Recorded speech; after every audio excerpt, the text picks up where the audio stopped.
So this week we're talking about two things. One, can you use a cheater bar on a torque wrench? Two, can you use an extension on a torque wrench? These are two things I hear about all the time. I just wanted to set the story straight.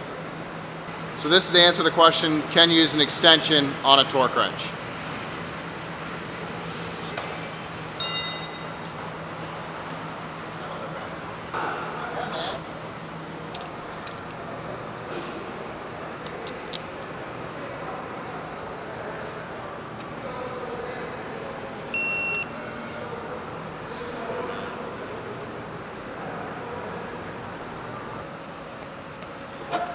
So that should answer the question on if you can use an extension on a torque wrench or not.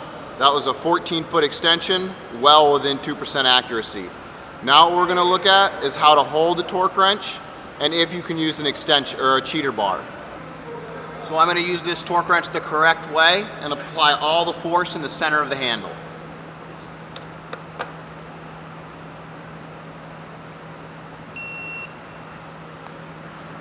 I've got 51.4 and 51.6. Those are dead accurate. Now watch what happens when I move my hand.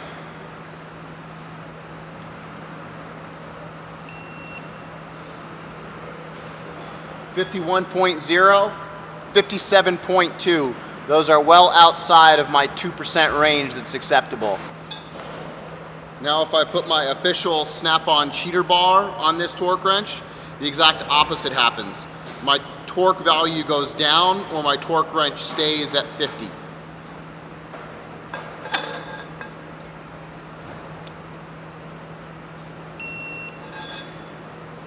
So I have a reading of 52 and a reading of 45.4.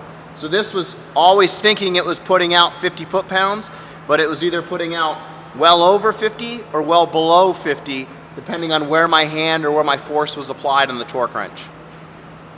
So this is the case for every torque wrench. Every torque wrench except a dial style, which has that dial looking watch face on the front of it, those it doesn't matter where you put energy into the torque wrench, it'll still make an accurate reading. So to showcase another torque wrench, here's a dual beam type torque wrench set at 50 foot-pounds.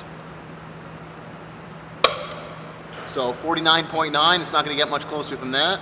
I'll move my hand up. 45.8. So that's just another example of another style torque wrench.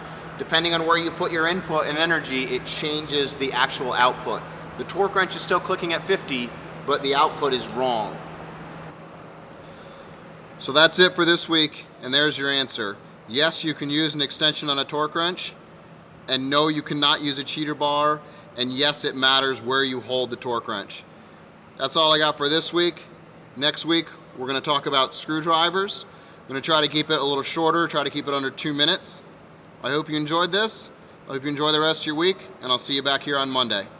Thanks. Also, I forgot to mention, if you'd like me to come to your place of business or school and do a torque training, a torque presentation, it takes about an hour and it's free. Just shoot me an email, we'll set up a time and get it done.